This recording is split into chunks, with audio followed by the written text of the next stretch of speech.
Kita dosa kecil kita tak pala merampok, tak pala membunuh, tak pala menyakiti orang, tapi paling tidak ada juga. Jadi kerjakan juga. Kan dosa juga kan. Nah, mudah-mudahan semasa apapun dosa sanakan hari ini di sini. Jangan sampai yang kita kata suci Makkah, insya Allah akan diampuni Allah Subhanahu Wa Taala. Maka dapatlah kita menjadi gelar haji yang mabrur dan mabrur. Karena dalam hadis dijelaskannya, haji yang mabrur itu tidak ada balasan baginya kecuali surga. Bapak Ibu yang berniat di Makkah, aku Pak, sudah 60 tahun aku yang berusaha itu. Menunggu antri haji 15 tahun aku pinoman aku lagi di tanah suci. Tak ada jaminan masuk surga. Mati di Makkah tidak ada jaminan itu masuk surga. Yang dijamin Allah masuk surga itu haji yang mabrur. Itu haji yang mabrur.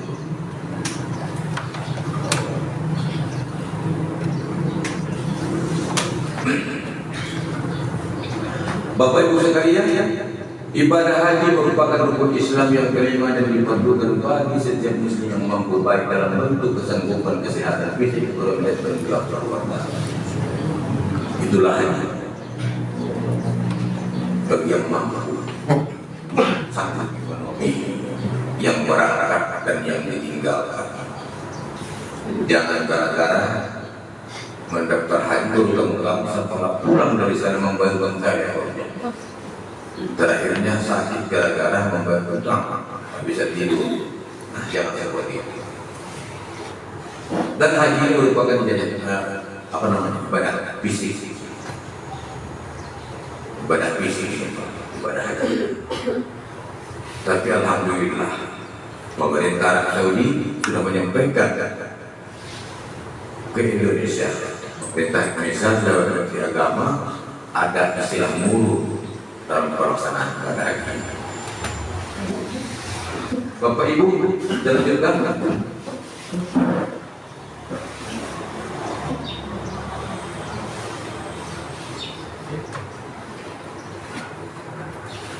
Kemana kita melaksanakan ibadah haji? Kita melaksanakan ibadah haji ini ke tanah suci Makkah. Kenapa ke tanah suci Makkah? Karena Makkah itu adalah merupakan kota yang paling tertua di dunia. Kota Makkah yang paling besar, yang paling tertua.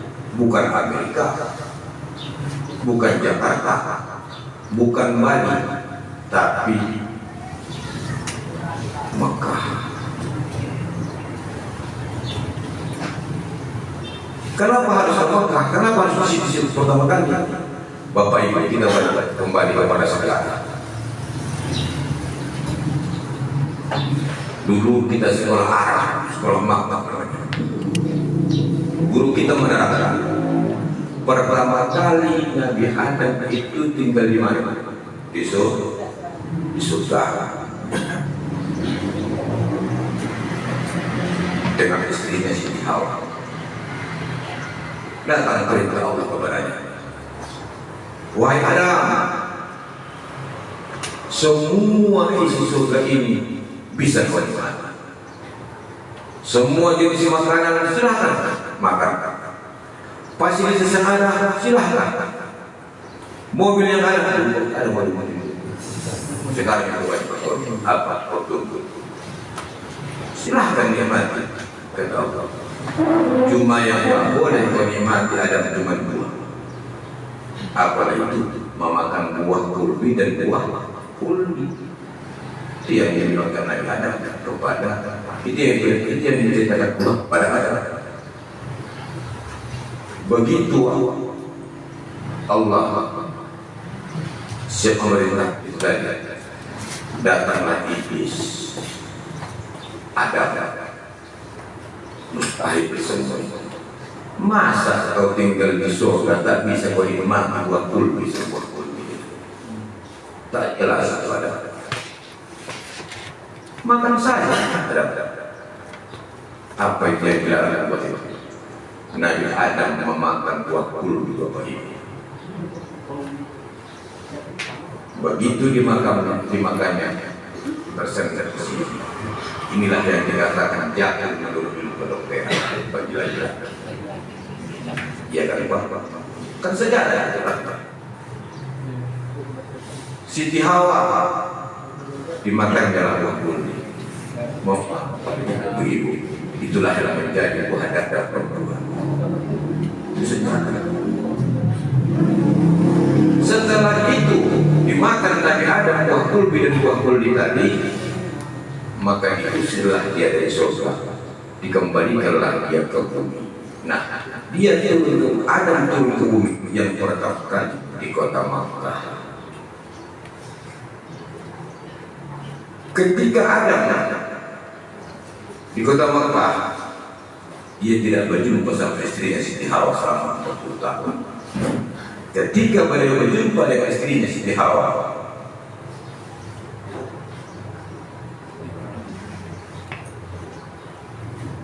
bertemulah mereka di padang Arafah dan dibuatlah tubuhnya ila Jawa. Ini tubuh di padang Arafah, pertemuan Siti Hawa dan Nabi Adam. Andai kata ada keluarga kita yang belum dapat jodoh, minta tolong doa sama ibu, doakanlah di sini. Tak pala membawa foto, tak pala membawa pulpen, cuma cukup berdoa.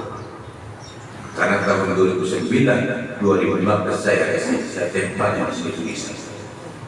Siapa sama siapa, foto yang banyak-banyak di bawah. Silahkan doakan mereka di sini.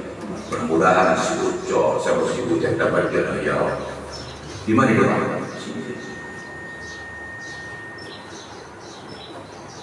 Mana tahu entah ada keluarga kita yang mau minta doa. Kalau tak ada yang pula, tak usah mereka akan situ. Cuma doakanlah supaya utuh keluarga mereka seperti Adam dan Hawa. Biar sebut itu masalah, maka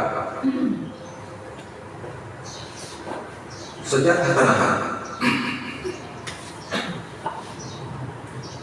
tanah haram itu ketika Nabi Adam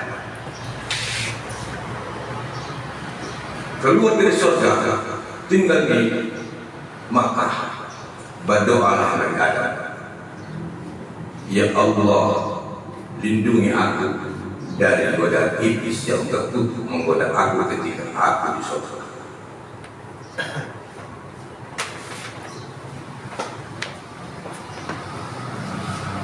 Dulu aku tinggal di surga karena aku berbuat salah di goda iblis, jatuhkan aku ke bumi. Kalau sempat aku berbuat salah di bumi, kemana aku lagi mau diusir? Maka Allah mengutus para malaikat, dikawallah Nabi Adam. Bergerbeslah malaikat mengkawal Nabi Adam supaya jangan datang iblis menggodanya. Nah, ketika malaikat yang pagar betis mengawal Nabi Adam itu tadi, itulah batas tanah haram. Tersedarah. Itu yang pertama. Yang kedua, batas tanah haram itu adalah batu pantulan Hajarul Aswad. Hajarul Aswad itu Pak, itu bercahaya, bagaikan mutiara. Sinarnya sudah menjadi batas tanah haram. Ini tanda batasnya Quran. Kau sudah nampak gapura seperti yang ini, Quran yang terbang ini, berarti sudah masuk lokasi tanah haram. Dan orang-orang Yahudi dan orang-orang Nasrani tidak diperbolehkan lagi masuk ke batas tanah haram. Andai kata nanti orang bapak masuk gelombang satu sampai ke Madinah, di luar kota Madinah masih banyak yang muslim. Andai kata Bapak nanti masuk ke lubang dua, turun di Jeddah. Jeddah ya, Jeddah itu bahasa Arab, Jeddah itu artinya nenek. Kenapa dibilangkan nenek? Karena kuburan Siti Hawa terletak di Jeddah. Makanya dibilangkan Jeddah itu. Di Jeddah kita masih banyak menengok namanya perempuan yang buka Arab, buka kerudung. Yang Nasrani banyak di sini. Tapi ketika masuk Gapura, lokasi tanah haram, sudah semua buat busana muslim. Itulah sejarahnya.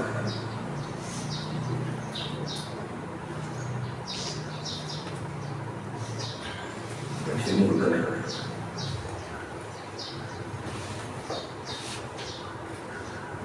Baik-baik kamu sekalian. Di mana Masjidil Haram? Di mana Makkah? Di kota Arab Saudi ada namanya Makkah. Di tengah-tengah kota Makkah ada namanya Masjidil Haram. Di tengah-tengah Masjidil Haram ada namanya Ka'bah. Itulah yang disebut dalam kiblat umat Islam di sini.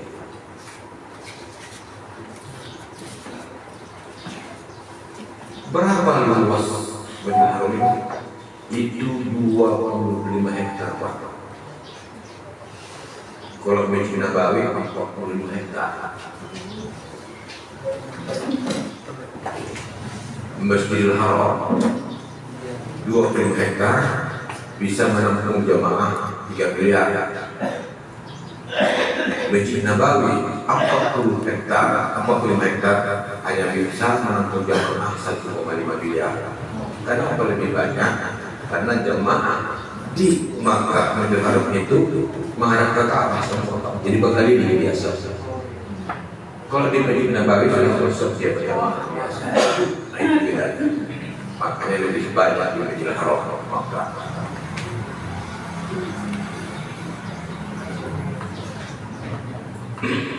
Bapak Ibu sekalian, berbicara tentang Ka'bah. Ka'bah adalah pembangunan yang dilakukan. Kenapa dari sana Pak? Pak, Kelompok sudah ya? Jelas. Pembangunan yang dilakukan oleh orang Quraisy ini adalah pembangunan yang ke-8. Orang Quraisy itu yang nomor 8.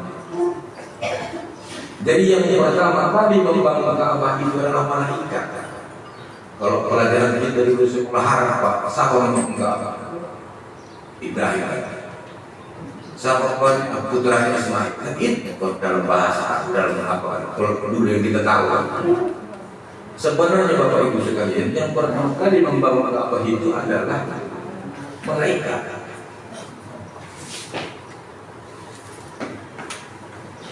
Setelah dibangun malaikat, baru yang kedua Nabi Adam. Nabi Adam itu orang berhukum merenovasi Ka'bah. Baru yang ketiga Sis bin Adam. Ada namanya Sis, putra Nabi Adam. Nabi Adam berapa lama? 40. Siti Hawa 20 kali melahirkan. Setiap dia melahirkan sepasang.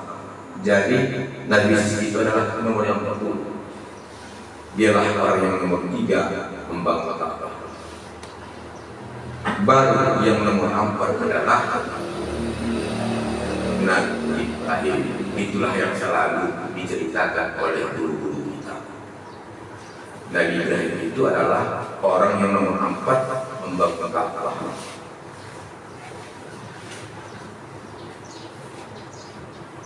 Dengan putranya Ismail dan begitu dalam bahasa Arab dulu. Nah, Bapak Ibu sekalian, ketika Nabi Ibrahim membangun Ka'bah, contohkan ini Ka'bah. Banyak di sini. Inilah Ka'bah. dibangun oleh Nabi Ibrahim alaihissalam. Ini contoh ya. Ketika Nabi Ibrahim merenovasi Ka'bah, renovasi itu bahasa Indonesia yang dari dulu. Kalau bahasa kita sini merehab. Ketika Nabi Ibrahim merenovasi Ka'bah ini tadi, yang pertama dia berangkat Bapak Ibu ke Bukit Palestina. Mengapa dia ke Bukit Palestina? Di mana Bukit Palestina? Di sini. Bukit yang ada di Libanon. Saat Nabi Ibrahim Leilingka dan bukan naik polisi, naik helikopter tidak. Ini untuk sepeda motor dan bebel segenggam tanah dari Libanon Gaza, Bukit Palestina ditempelkan di atas Ka'bah. Ya, satu. Setelah itu berangkat lagi dia ke Bukit Turki, yaitu bukit antara Turki dan Yordania. Berangkat pada masyarakat anak Nabi Ibrahim tempatnya tanah.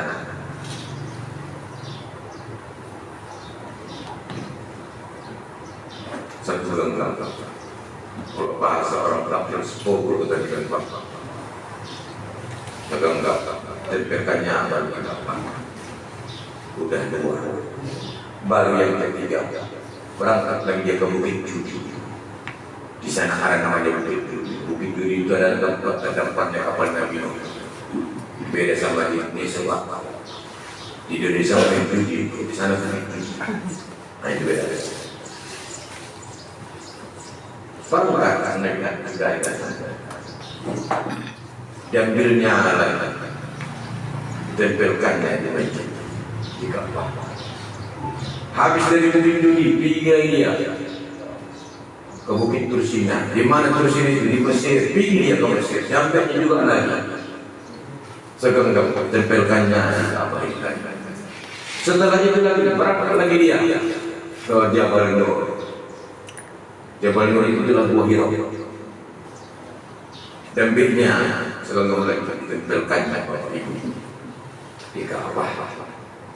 Artinya Bapak Ibu, andai kata kita datang membawa dosa sebesar 50 gigi, niscaya akan diampuni Allah. Bukan sedikit itu dosa 50 gigi.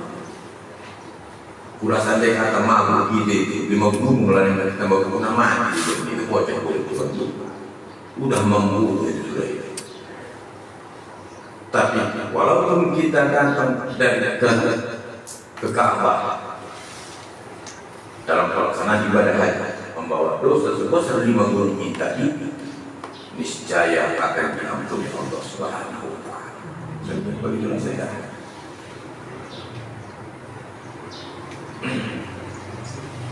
Bapak Ibu, inilah Ka'bah.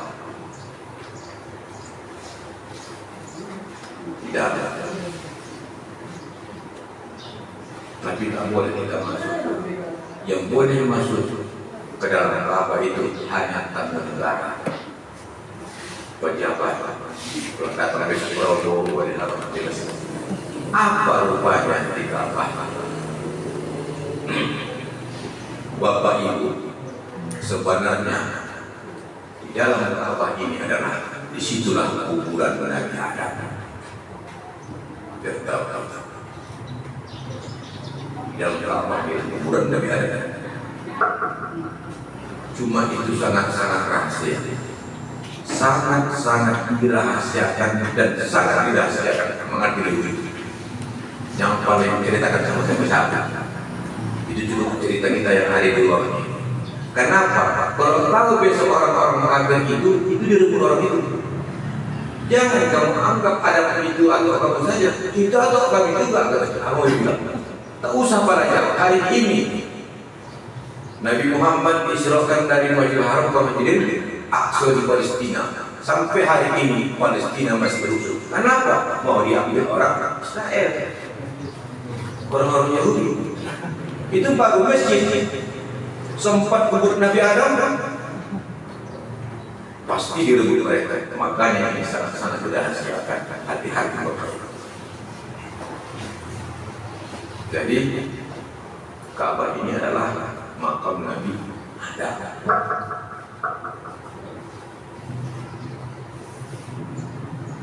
Dan setelah itu Bapak Ibu sekalian, ini Ka'bah. Ketika Nabi Muhammad dalam keadaan suntuk, tahu apa suntuk? Kalau bahasa kita sehari-hari masak. Kalau bahasa Indonesianya gundah, gagal. Nabi Muhammad membuka kancing baju di peluknya ini. Namanya saduan. Kalau bahasa kita di sini namanya pondasi. Nabi Muhammad itu Rasulullah dikandaskannya dari begitu Pak. Kalau Rasul itu dulu ada yang suntuk di pikiran dia datang ke Ka'bah. Bukan hanya langsung kiri, cium-cium. Cuma kita di tanah air ini, begitu orang pulang haji sering kita tanya, wah bagaimana mencium dia wah? Mencium apa? Hajar aswad tuh. Jadi seolah-olah pertanyaan waktu tadi, ya kan? Kalau tadi kita cium hajar aswad tak sah haji, kan begitu seolah-olah. Pasti banyak pertanyaan di dalam itu, cium nyawa.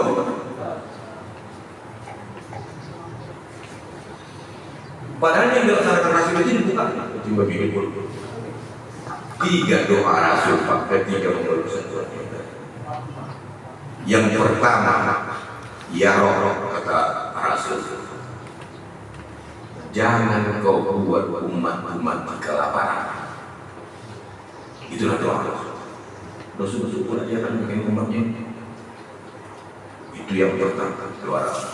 Yang kedua, ya Roh, jangan kau buat umatku mati kebakaran. Baru yang ketiga, ya Allah ya Roh, jangan kau buat umatku berpecah belah. Itulah doa Rasul ketiga ini. Mengurusan konten. Langsung dijawab Allah doa Nabi Muhammad itu. Apa kata Allah? Ya Muhammad, doa tadi, jangan kau buat umatmu kelaparan. Umatmu nanti tak akan mati buat kalau dia kelaparan. Dan tak kelaparan umat kecuali dia masih mau berusaha. Kecuali dia tak mau berusaha. Jadi Bapak Ibu, kalau masih mau kita berusaha di alam dunia ini, tak akan mati kelaparan kita. Tapi kalau tidak berusaha, dia pula korban. Terakhirnya naiklah kolesterol, engkau pula balik-balik, terjadi diabetes, amat cerita mereka, terjadi kolesterol. Itu doamu yang pertama Muhammad. Doamu yang kedua, tak akan membiarkan umat mati kebakaran kecuali orang yang lalai. Tahu. Ya, macam mana berapa? Udah tahu dia yang mau keladan. Boras dia sama itu dicukai dari situ. Pergi dia keladan. Berangkat pagi pulang kota. Aku tak malah nak kompor tu buatnya kebakaran. Akibat apa? Lalai. Makanya kita jangan lalai kalau sekalian. Baru yang ketiga, yang Muhammad, doamu yang ketiga. Umatmu jangan berpecah belah.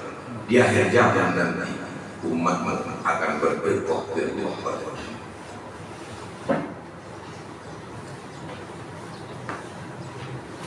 Di Sumatera Utara sudah ada 33 kepercayaan orang lain agama yang banyak. Banyak paham sekarang yang beredar. Di Labuhan Batu Utara kayak tidak ada. Hati-hati.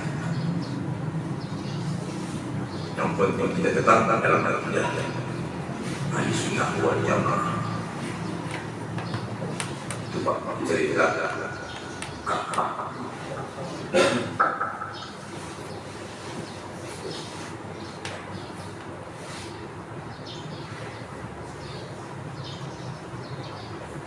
Ibu sekalian, selain sebagai bangunan yang pertama kali di muka bumi ini, Ka'bah juga memiliki keistimewaan antara lain. Ia berada satu garis lurus dengan Baitul Ma'mur, yaitu pusat ibadah para malaikat bilangan. Nah, Bapak Ibu, ini Ka'bah. Ka'bah ini adalah tempat tawaf kita sebagai hamba Allah. Bahasa kasarnya manusia ya Pak ya. Nah, apabila Ka'bah ini tadi kita lurus ke atas, pakai benang lurus ke atas, sejajarlah ini dengan Baitul Ma'mur.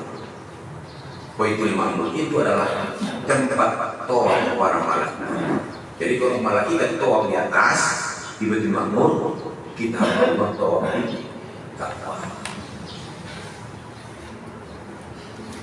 Yang pertama. Yang kedua, jika memandang dengan hikmat, kita mendapat keterangan, apalagi diselingi dengan baca Allahumma antas salam wa minkas salam wa ilaika ya'udus salam. Kalau kita baca doa itu Bapak, mudah-mudahan. Nah, Bapak Ibu sekalian, selama satu hari 24 jam, kan siang 12 jam ya, malam 12 jam, waktu itu malam 24 jam, 120 rahmat akan diturunkan Allah kepada. Yang pertama, 60 rahmat diturunkan Allah kepada orang yang melaksanakan tawaf. Orang kita Kamu Haram, tawaf kita di Ka'bah, mendapat rahmat kita sebanyak 60. Yang kedua, rahmat diberikan sebanyak 40 kepada orang yang melaksanakan sholat. Sholat kita di Masjidil Haram dapat 40. Kalau tadi kita melaksanakan tawaf 60, sholat lain kita dapat lagi 40. Andai kata kami tak tawaf mustahil, hanya sholat saja cuman boleh. Baru yang ketiga, rahmat diturunkan kepada orang yang memandang Ka'bah. Tengoknya Ka'bah teknologi yang bilang dapat 20 rahmat Bapak Ibu sekalian. Andai kata kita melaksanakan tawaf, habis tawaf sholat kita 2 rakaat, habis sholat capek kita tengoknya Ka'bah, sudah dapat 120 rahmat. Tapi jangan kalkulator, jangan dibawa kalkulator musuh-musuh ke sana. Hari ini 120, besok 120, yang berapa rahmat ini bikin. Udahlah besok kembali ke sana lagi. Jangan seperti itu Bapak Ibu sekalian. Usahakan setiap hari ikut melaksanakan.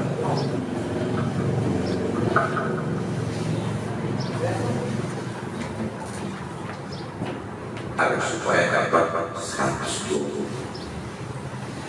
Bapak Ibu, tawaf itu adalah sebagai pengganti tahiyatul masjid. Pengganti tahiyatul masjid. Cuma itu Pak yang tak kita dapatkan di masjid. Kalau Bapak sholat di Masjid Marbun, Bapak berpahala. Bapak pergi kampung pajak, sholat Bapak di kampung pajak. Di sana tetap kalau sembahyang Isya tetap rakaat dulu rakaat. Sembahyang sunat Bapak boleh Pak. Tapi kalau yang namanya tawaf hanya dapat di Masjidil Haram. Tak bisa Bapak tawaf di Masjidil Haram. Tak bisa Bapak tawaf di Raya. Tak bisa Bapak tawaf kampung pajak. Kenapa? Tawaf itu hanya di Ka'bah. Di mana Ka'bah itu? Di Masjidil Haram. Itu keistimewaan. Makanya kita usahakan Bapak Ibu sekalian, terutama yang muda-muda ini lah yang katakan laksanakan tawaf sebelum masuk ke masjid, melaksanakan sholat wajib. Tahu apa sih? Masuk dari dalam nanti datang terus Ka'bah. laksanakan tawaf 7 kali. Pak, kalau tak pakai ihram boleh atau boleh? Tak apalah harus pakai ihram baru tawaf. Baju koko boleh, baju batik boleh, baju kaos boleh, dengan kosong dan apa? Silahkan tak sama. Tapi kalau pakai ihram tadi itu dalam rangkaian pelaksanaan ibadah berpuasa haji. Kalau yang namanya tawaf biasa pula dalam rangkaian untuk tahiyatul masjid silahkan. Apa-apa. Siap tawaf sholat, habis sholat dulu, baca PA, minum dan jam-jam.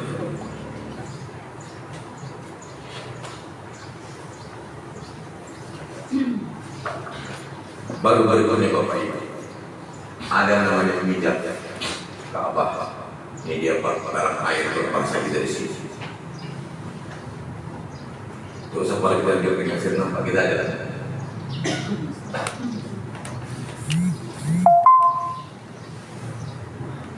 Ada namanya Hajaratul Aswad di Ka'bah.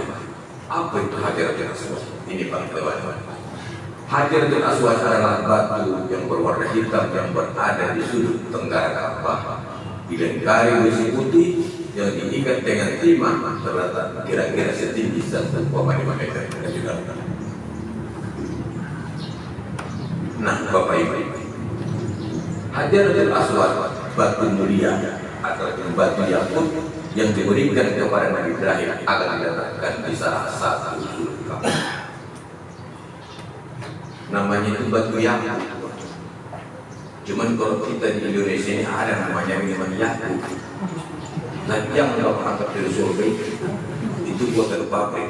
Tapi kalau yang namanya batu yakut itu tadi itu datangnya dari surga kepada Nabi Ibrahim untuk dibuat di Ka'bah. Dari mana itu? Datangnya dari surga yang ke-7. Tanya Bapak Ibu, berapa surga? Berapa surga? Pak Pak berapa surga? 7. Satu, apa namanya Bu? Surga Jannatul namanya. Kedua, Firdaus. Yang ketiga, Allahu Akbar. Keempat, kelima, ketujuh, Jannatul Adn. Dari situlah Hajaratul Aswad terpadam. Cuma kadang-kadang orang salah yang tahu orang itu Jannatul Naim. Yang paling merondah itu apa? Ada uang mati bayar yang mulia. Mudah-mudahan al-baruh ini musibah Allah Jannatul Naim. Surga yang terbang itu. Meninggal preman, membunuh orang di pasar sana. Mudah-mudahan al-baruh ini masuk Jannatul Naim. Serupa surga kamu sama kuah yang lain. Coba. Jadi baru ada kesalahan. Jadi perlu ditingkatkan, banyakkan balanya. Kalau agak preman dia siji, mau mencuri sapi, doakanlah Jannatul Naim. Kalau agak ustaznya pula dia siji, Jannatul Firdaus. Kalau tuan gurunya pula dia dulu jarah-jarah orang, ya pula Jannatul Naim. Jangan disamakan. Kalau disamakan kapan Pak? Ini kan dikatakan ustaz-ustaz menyampaikan sama orang yang Jannatul Naim saja kan? Ini yang teringat. Itulah. Jadi ustaz tolong diingat kita jangan tenang semua. Ini yang malu dia jadi Naim. Ustaz dia mengaji guru mengaji Jannatul Naim. Jangan udah kamu lakukan Jannatul Naim. Tuan guru Jannatul Naim. Semua Jannatul Naim. Tak ada beda. Kalau bisa dibedakan itu ustaz. Banyak lebih salah itu. Cara banyak. Dapat ya? Oke, yang kedua, ada dua batu yang dimuliakan dan dijaga oleh Allah, yaitu Hajaratul Aswad dan Maqam Ibrahim. Cuma dua jaga Allah.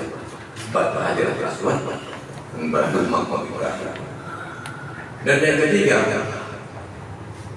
Ibnu Umar mendengar Rasulullah bersabda, sesungguhnya mengusap keduanya Hajaratul Aswad dan rukun yang lain dapat menghapuskan dosa. Tanpa dari satu ulama ini dia pakai suara hitam. Kenapa kita lihat sesuatu sekarang? Sebenarnya batu itu dari surga. Jangan ini. Bayangkan Bapak pertama kali cerita kita ini, kan begitu.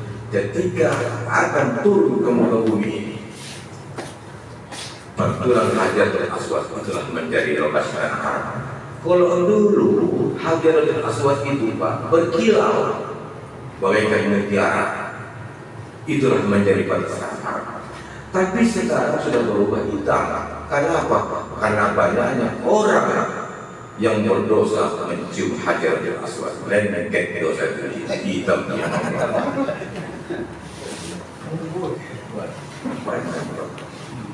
Kita contoh pelajar adalah orang yang baru meninggal, kita tengok mayat wajah berseri mukanya, bayangkan senyum mukanya. Tiba-tiba datang anak itu keluarga punya dari bal, dari menjadi punya memang punya mana miskin, berubah muka wajah dan tidak boleh dari aswad itu. Jadi kalau kita mau bersih, bersinar, tapi sekarang sudah tidak seperti itu. Begini dia. Hajarul Aswad, batu yang kita.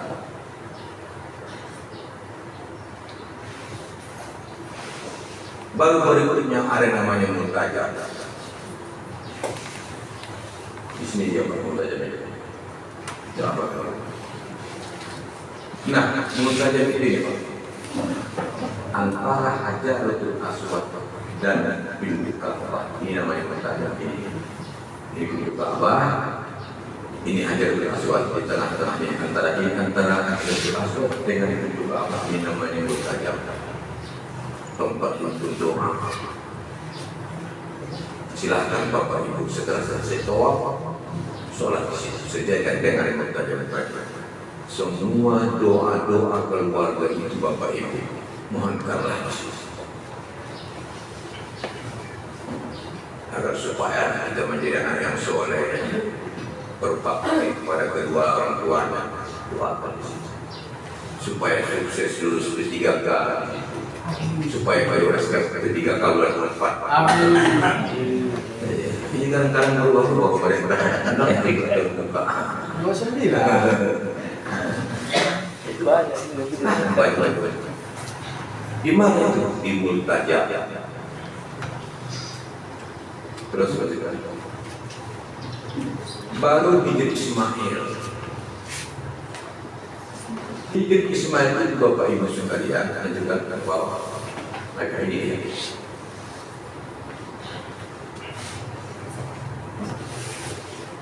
Sholat di Hijr Ismail sama dengan sholat di dalam Ka'bah.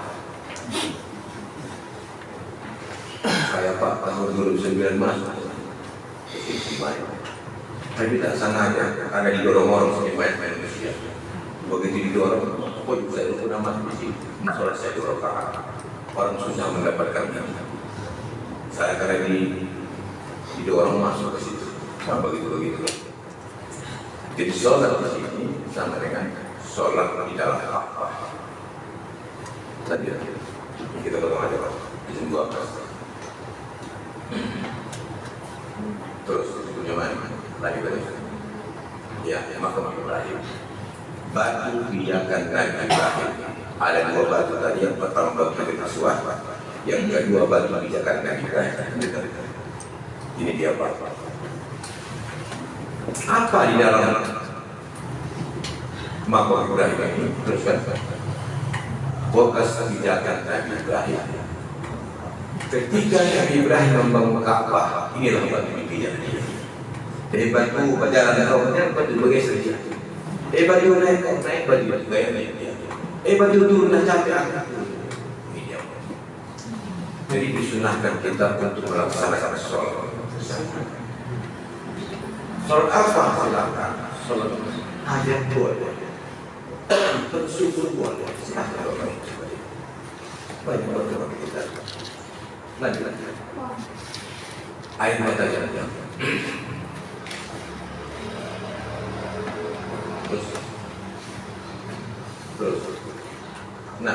Bapak Ibu sekalian, hal-hal yang perlu kita ketahui di air Zam-Zam. Yang pertama, air Zam-Zam adalah air yang mulia diciptakan untuk diminum, untuk obat, boleh juga dipakai mandi atau mencuci anggota badan. Namun yang paling penting adalah niat dari yang bersangkutan. Amal doa datang paling banyak tempat di sini. Udah obat, udah beli apotek mampan, berapa sudah 1-2 kali kan mampan dia, usul nanti bisa ini apa? Mandikan lagi, boleh.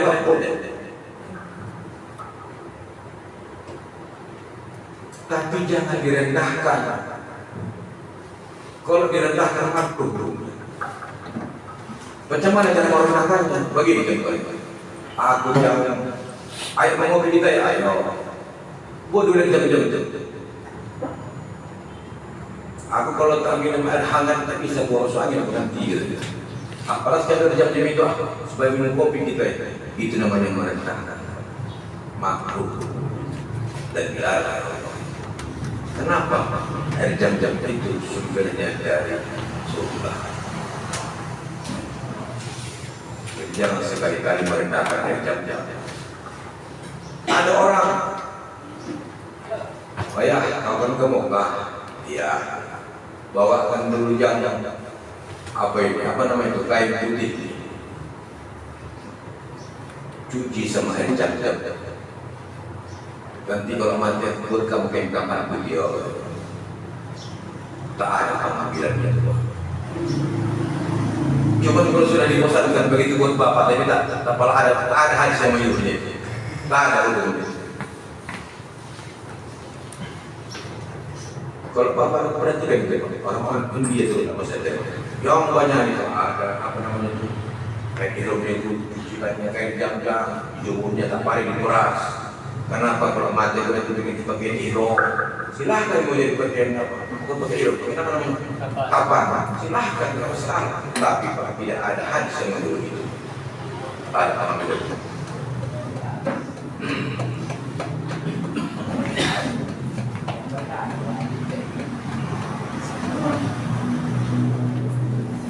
Air Zam-Zam adalah air yang mudah minumnya dengan berdiri lebih baik daripada duduk atau lainnya.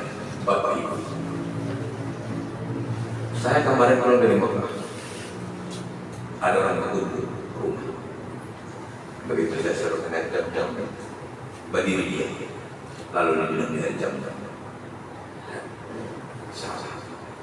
Yang dikatakan di sini berdiri Bapak Ibu, karena di Mekah itu adalah sumber Zam-Zam itu kita berdiri menghormati sumbernya tadi. Jadi kalau sudah di tanah air yang dibawa pula kamar ini air Zam-Zam atau dibawa ke gunung tua atau tak perlu berdiri. Kenapa? Karena sumber Zam-Zam itu bukan di situ, di Mekah. Tapi sebab kita di Mekah nanti Bapak Ibu sekalian berdirilah minum itu terutama di Masjidil Haram. Karena sumbernya dari situ sumbernya. Kalau di hotel kami kan bagaimana? Ya di hotel apa? Kenapa? Karena sumber itu jauh dari hotel. Pada ibu bawa kasih silahkan supaya air Zam-Zam itu nggak masalah. Tapi Bapak Ibu lebih enak air Zam-Zam di sana ketimbang di sini.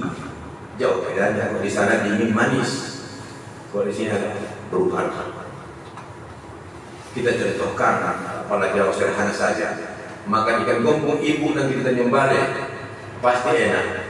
Gombong kita nyembalik itu bawa ke sini, lain rasanya. Itu kira begitulah.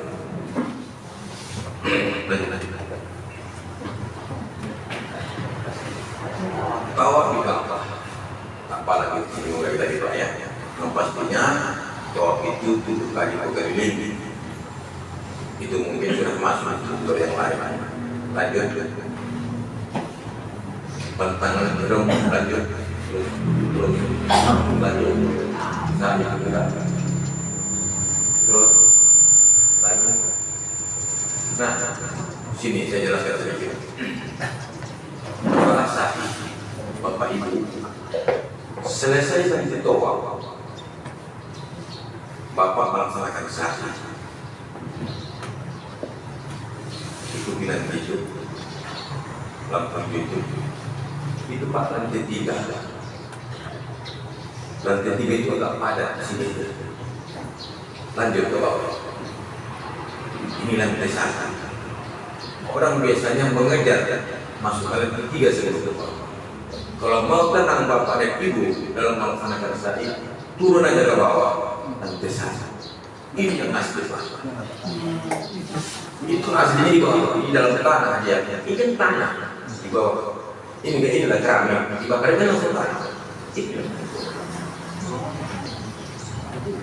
Kalau lantai 3 itu kan dibetonnya itu, lantai 2 itu yang dibetonnya, lantai 4 itu dibetonnya. Tapi kalau aslinya tadi lantai bawah dan agak sunyi. Kenapa orang sering mengajar di lantai 3 ke lantai 2? Karena lompatan Ka'bah itu di atas dia Pak, ke bawah, Ka'bah desa. Nah begitu Pak. Timbul pertanyaan, Pak kami berrombongan atau satu-satu Pak? Nah ketika berrombongan saling mengingatkan.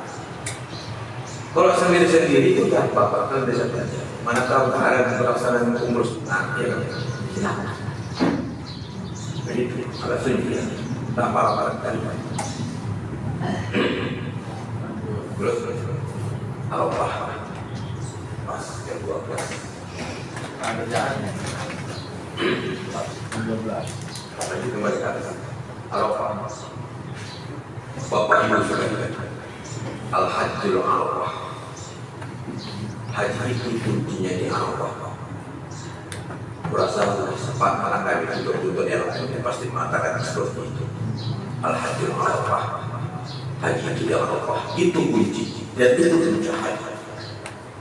Kapan berangkat ke Arafah? Pada tanggal 8 Dzulhijjah. Kita buatlah dulu kemungkinan nanti kita di sini lebaran haji tanggal 6 ya kan? 6 atau 5? Tanggal 6 Juni kan?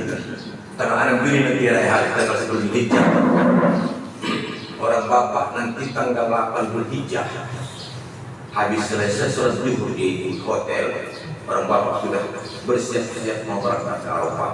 Berarti itu nanti di sekitar tanggal 4 dan 4. Nah berangkat ke Arafah tanggal 4, kalau itu tanggal 5 itu di Arafah. Nah apa kerjaan di Arafah sebenarnya? Tak banyak kerja di Arafah, tapi bapak perlu mereka. Sikap dan tingkah laku bapak di Arafah itulah nanti pulang bapak ke sini. Saya sudah mengancam.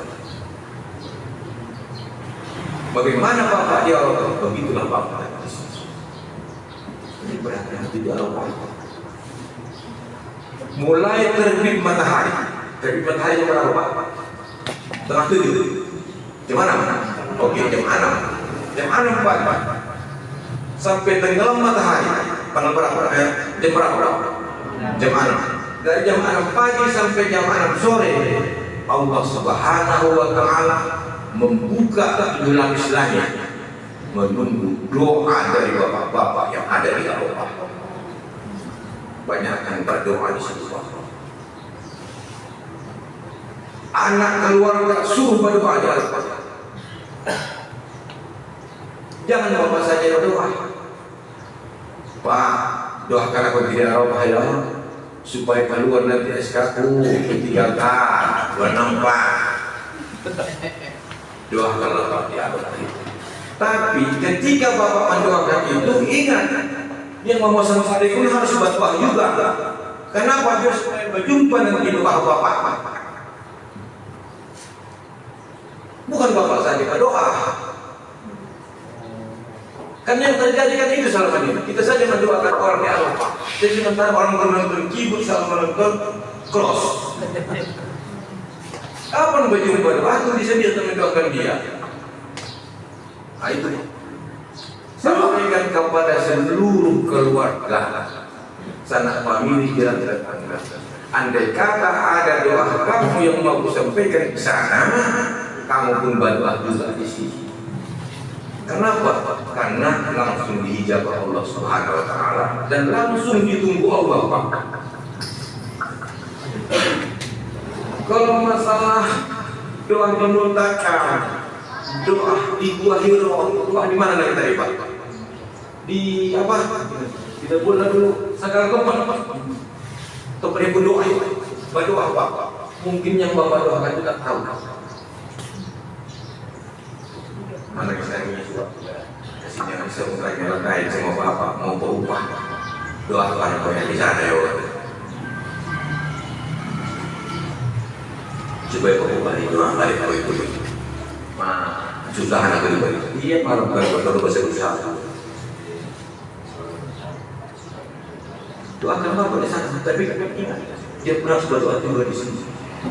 Tapi siapa saja mendoakan. Jadi sampai itu Bapak sama terlalu kita. Semua orang yang mau minta didoakan, dia pun sungguh mendoakan. Jangan boleh saja dia. Ada kiu-kiu dia ada remong saja bantu yang kita minum puasa. Mudah-mudahan dijawab Allah Subhanahu Wa Taala. Dan itu konsep rindu kali. Dan saya pun itu kan berdoa. Setiap ada kawan-kawan yang kena suci itu saya serahkan. Kapan itu berdoanya? Pada tanggal 9 Zulhijjah atau di Arafah. Pak, beda Pak. Orang di Mekah sudah hari raya, kami di sini belum hari raya. Macam mana itu Pak doa kami? Saya kira kan 12 jam, 4 jam daripada sana sampai sini.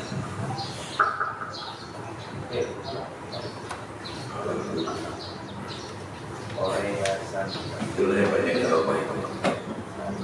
Jadi jangan istilahnya sembrono di Arafah. Ini kadang-kadang orang di Arafah itu di mana kamu ya? Bagaimana kota tidak ada diterima?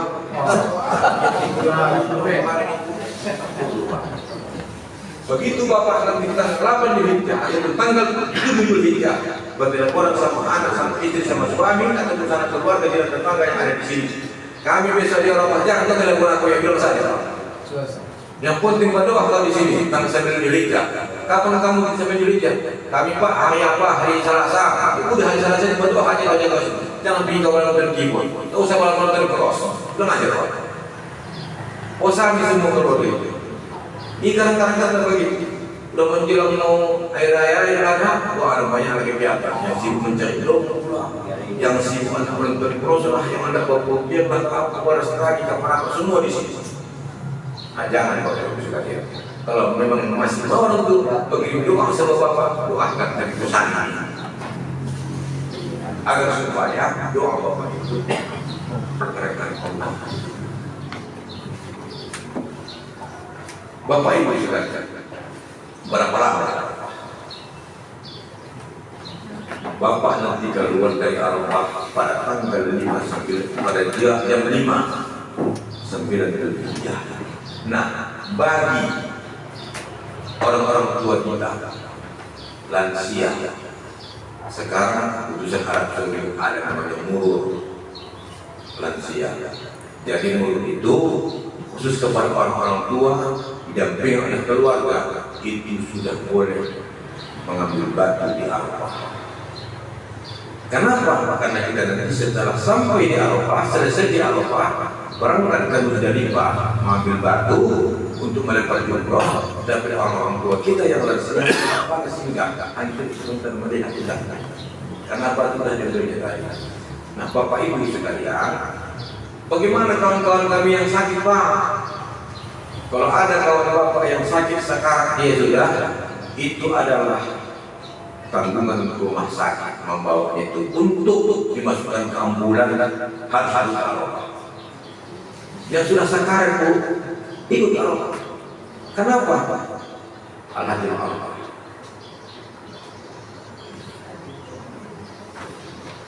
Tapi Pak, ada gue tengok meninggal dia sebelum haji, tapi pulang haji juga dibuat dibadalkan. Siapa membadalkan itu? Petugas hotel dan rekan-rekan yang di sana.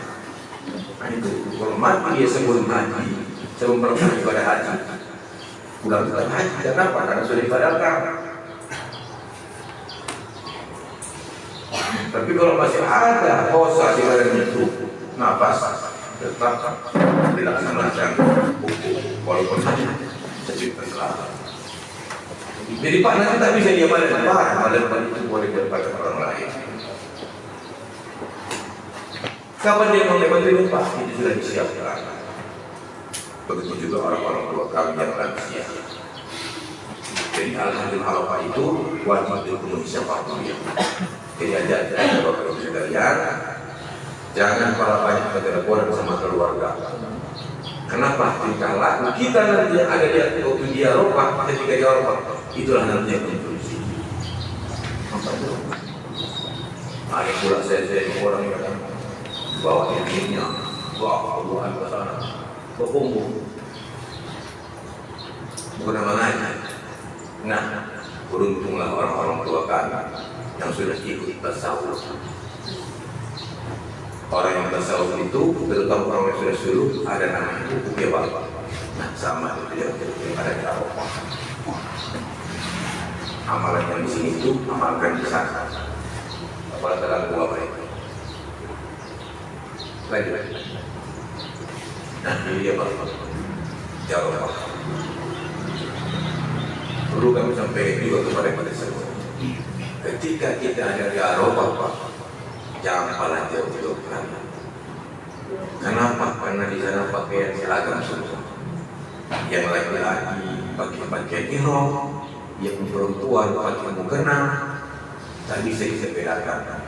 Nanti di sana bentuk denda sama, Pak. Jangan sampai salah masuk. Ketika orang susah. Jadi makanya Bapak Ibu sekalian, ya silahkanlah para pendidikan itu bersembah lebih khusyuk beribadah, banyak berdoa, membaca, silahkan. Pak, kami tak membawa apa kami Pak, tak membawa apa namanya Quran, tapi yang bawa handphone bisa tambah ajarannya. Baca saja. Kalau yang bagus itu, yang bagus itu jaga. Cuma kadang-kadang orang tak begitu Pak. Disitulah kesempatan orang berkumpul. Nampak Bapak nanti, perhatikan. Tapi kalau pulang karena saya sering dengan seperti ini udah berubah, kita tahu lah. Karena saya lihat tahu itu materi saya sampaikan. Jangan berkumpul di Arafah itu karena cerminan hati kita di Arafah. Lanjut.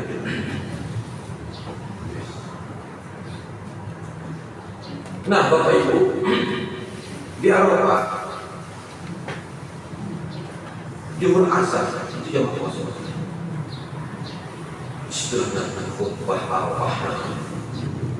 Khutbah Arafah itu nggak panjang-panjang. Intinya adalah Bapak Ibu orang tua kami dengan berkumpulnya kita di sini, waktu sudah sah Bapak dan Ibu dipanggil menjadi hajat dan haji. Jelas, kepala panjang-panjang. Cuma kalau saya panjang bulan semua ini ceritakannya biarlah nama saya nomor orang ibu lah. Yang perlu banyak kali nanti. Jadi Bapak Ibu di 9 Zulhijjah, pada tanggal 10 Zulhijjah orang Bapak Ibu sudah melempar jumroh. Apa juga yang dilempar? Jumroh Aqabah. Kami tanah air sudah sholat Idul Adha. Jadi kami Pak nggak sembahyang Idul Adha kami saja. Kalau ibu mau sembahyang Idul Adha silakan kami lawan. Tapi di situ hanya kita ibu melempar jumroh. Lanjut. Di mana melempar jumroh itu? Di Mina. Mina artinya cinta dan keyakinan. Siang harinya mereka pun menuju Mina sebagai negeri tercinta. Bapak Ibu sekalian, Mina itu enggak pada jauh. Kalau dari Makkah sekitar sekilo setengah kita kok. Cuman yang kita lewati bukit. Apakah boleh kami melempar langsung setelah selesai? Apa selesai melempar di hari pertama? Apakah boleh kami pulang? Bapak Ibu bermalam di Mina. Kalau melaksanakan tawaf ibadah, ya, tapi pulang kembali harus bermalam di Mina. Kenapa? Karena termasuk syarat Tuhan. Nah, jadi makanya Bapak Ibu sekalian, kadang-kadang ada yang jemaah itu agak rajin, agak kuat badannya pula, ya kan. Waktu itu dia melempar, dia berjalan ke Ka'bah, ke Mekah, ke Ka'bah lalu bilang haram, langsung dia melaksanakan tawaf. Tidak masalah, kalau memang kuat. Tapi malam harus sampai di situ. Kalau malam tak ada di situ, orang jawab. Ingat Bapak Ibu sekalian. Bapak Ibu sekalian, ini saya sampaikan juga. Ketika setelah selesai melaksanakan melempar jumbo akan melempar awal dan nomor satu, cepat laksanakan tawaf ifadah, jangan ditahan-tahan, terutama kloter-kloter yang nanti. Karena pengalaman saya kemarin di tahun 2016, mohon maaf saya orang tua, kami kloter satu Labuan Batu tahun 2015, Labuan Batu Utara kloter 3 saya membawa mobil. Jadi ketika itu begitu siap melempar jumbo, kami pulang semua ke Makbar. Datanglah telepon dari kloter 1, mohon maaf ibu, terutama yang mulai saya sampaikan. Belum lagi orang tutup ibadah, bercampur antara suami dan istri. Datang telepon ke saya, Pak Sarifudin ini, iya Pak, siapa ini Pak? Saya bilang, aku dari kloter 1, aku juga mau bilang, Pak Mama, kami besok mau pulang. Barang-barang kami sudah di kamar semua. Jadi apa yang perlu saya bilang? Aku pulang ke ibadah, tapi aku dah campur sama istriku. Macam mana ini Pak? Bakal haji saya. Ada solusi, ada satu saya bilang, apa itu membayar dam? Apa damnya? Satu ekor dam. Bisa Bapak pinjamnya Pak untuk membeli unta dan di sini? Kok nggak bisa saya bilang? Bagaimana unta 20 juta saja? Sampai unta ini lagi orang pulang sudah semua. Apa yang terjadi Bapak? Sia-sia. Makanya cepat laksanakan tawaf ibadah itu. Lanjut, ada lewat-lewat ini.